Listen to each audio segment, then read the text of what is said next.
Oi, pessoal. Nessa aula nós vamos falar sobre alguns conceitos básicos do estudo de história. A história é feita com o que o ser humano produz pelo mundo, ou seja, pela produção cultural.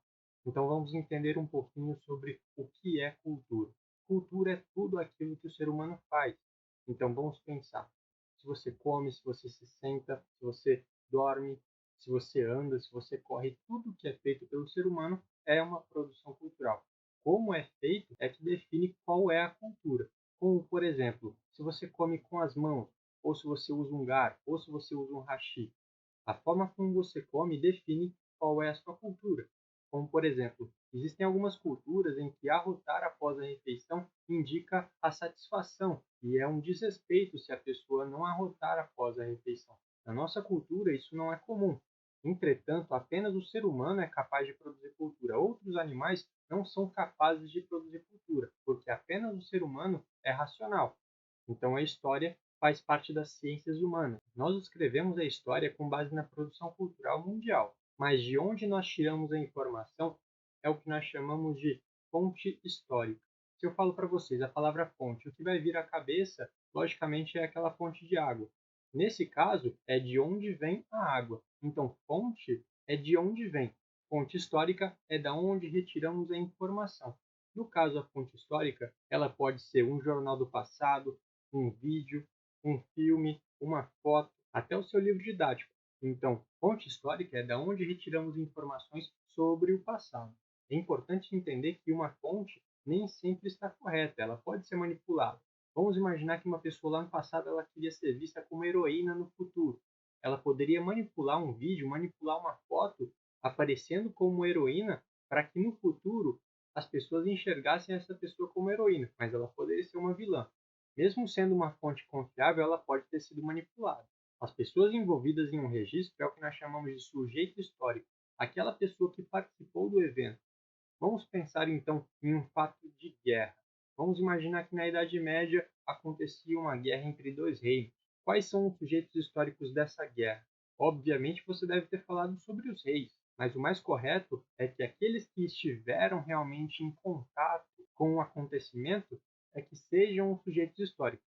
Então, em uma guerra, quem realmente esteve na guerra foram os soldados. Se nós quisermos então fazer um relato fiel do que foi a guerra, nós não vamos perguntar para o rei, nós vamos perguntar para o soldado, porque o rei provavelmente ele somente declarou guerra e ficou no seu castelo, enquanto os soldados faziam a guerra. Isso não quer dizer que o rei ele não seja um sujeito histórico, porque ainda assim ele tem a sua participação na guerra. O tempo é um dos elementos mais importantes do estudo de história, porque tudo que estudamos está dentro de um período histórico, está dentro de um período de tempo dentro da história da humanidade. Então pode ter acontecido há 50 anos atrás, há 500 anos atrás, há 2000, há 10 mil anos. Então é importante entendermos o tempo. Existem dois tipos de tempo, o tempo natural e o cronológico.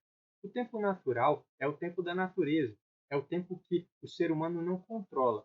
Então é o tempo de crescimento de uma árvore, é a passagem dos dias, e o tempo cronológico é a medida que o ser humano criou para administrar melhor a passagem do tempo natural. Essa medição é feita principalmente através dos calendários e do relógio.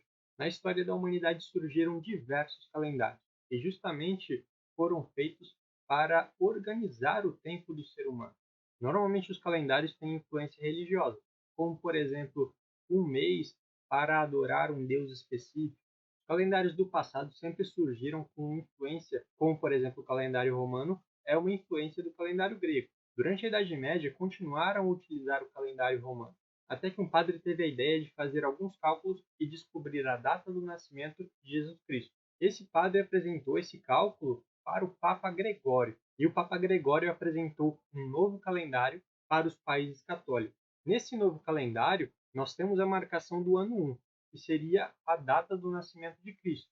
E tudo que existia na história antes do nascimento de Cristo passou a receber a sigla A.C, antes de Cristo.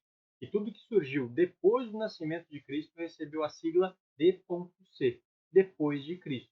Então, o calendário que nós utilizamos hoje é o calendário gregoriano.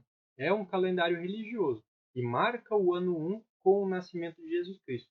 Hoje nós estamos no ano 2021 depois de Cristo. Se você viaja ao passado, o passado passa a ser o seu futuro. E seu antigo presente passa a ser o seu passado. Você viaja ao passado, o passado passa a ser o seu antigo presente, e agora não tem como ser alterado pelo seu novo, ser o seu futuro. Passa a ser o seu passado, antigo presente, passa a ser o seu passado, passa a ser o seu futuro. E seu antigo presente passa a ser o seu passado, que agora não tem como ser alterado pelo seu novo futuro. Exato.